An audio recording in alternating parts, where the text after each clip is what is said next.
ఏపీలో ఎన్నికల తీరుపై ఇప్పటికే దేశవ్యాప్తంగా పలు అనుమానాలు వ్యక్తమవుతుంటే ఇప్పుడు ఎన్నికల కమిషన్ అధికారులు వ్యవహరిస్తున్న తీరు మరిన్ని అనుమానాలకు తావిస్తోంది. స్వయం ప్రతిపత్తి కలిగిన ఎన్నికల కమిషన్ ఈవీఎంల ట్యాంపరింగ్ పై ఫిర్యాదులను విచారించాలంటేనే భయపడుతోంది.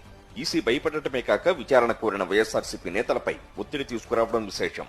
విజయనగరం లోక్సభ అభ్యర్థి బెల్లాన చంద్రశేఖర్, ఒంగోలు అసెంబ్లీ అభ్యర్థి బాలినేని శ్రీనివాసరెడ్డి, బొబ్బిలి అసెంబ్లీ అభ్యర్థి చినా అప్పలనాయుడులు ఈవీఎంల పనితీరుపై అనుమానాలు వ్యక్తం చేస్తూ ఫిర్యాదులు చేశారు.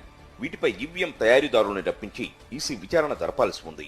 ఈ నెల 25 నుంచి 28 తేదీల వరకు విచారణ జరపాలని కేంద్ర ఎన్నికల సంఘం రాష్ట్ర ఎన్నికల సంఘం అధికారులను ఆదేశించింది. అయితే ఇక్కడే ఏపీలోని ఎన్నికల అధికారుల అసలు రంగు బట్టబయలైంది.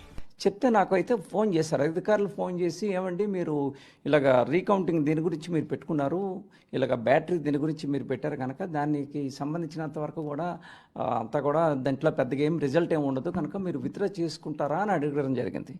నేను ఎందుకు విత్డ్రా చేసుకుంటాను, విత్డ్రా చేసుకునేవాడిని అయితే నేను కట్టే పరిస్థితి ఉండదు కదా, నేను విత్డ్రా చేయనని చెప్పి చెప్పడం జరిగింది. బెల్లాన చంద్రశేఖర్ జూన్ 10న ఎన్నికల కమిషన్ కు ఫిర్యాదు చేశారు. ఇందుకు 94,400 రూపాయలు కూడా చెల్లించారు. పోలింగ్ ముగింపు సమయానికి ఈవీఎం బ్యాటరీ పర్సెంటేజ్ 64% ఉండేది.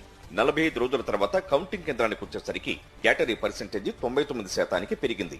స్ట్రాంగ్ రూమ్ లో ఉన్న ఈవీఎంల బ్యాటరీ ఛార్జింగ్ ఎలా పెరిగింది అన్నది బెల్లాన అనుమానం. ఇదే తరహాలో బాలినేని శ్రీనివాసరెడ్డి, చినా అప్పలనాయుడు కూడా ఫిర్యాదు చేశారు. ఈవీఎంల మైక్రో కంట్రోలర్ నుంచి తనిఖీ చేయాలని కోరుతూ డబ్బులు చెల్లించారు. మొత్తం 12 ఈవీఎంలలో అనుమానాలు వ్యక్తం చేస్తూ బాలినేని ఫిర్యాదు చేశారు. ఫిర్యాదులపై విచారణ జరగనున్న తరుణంలో స్వయంగా అధికారులే ఒత్తిడి తేవడం అనుమానాలకు తాగుస్తోంది. ఈ విషయమై ఎన్నికల సంఘం సీఈఓ వివేక్ యాదవ్ ను సాక్షి టీవీ సంప్రదించింది. సీఈఓ కార్యాలయానికి ఈ విచారణకు సంబంధం ఉండదని, ఇది పూర్తిగా జిల్లా స్థాయిలో జరుగుతుందని స్పష్టం చేశారు.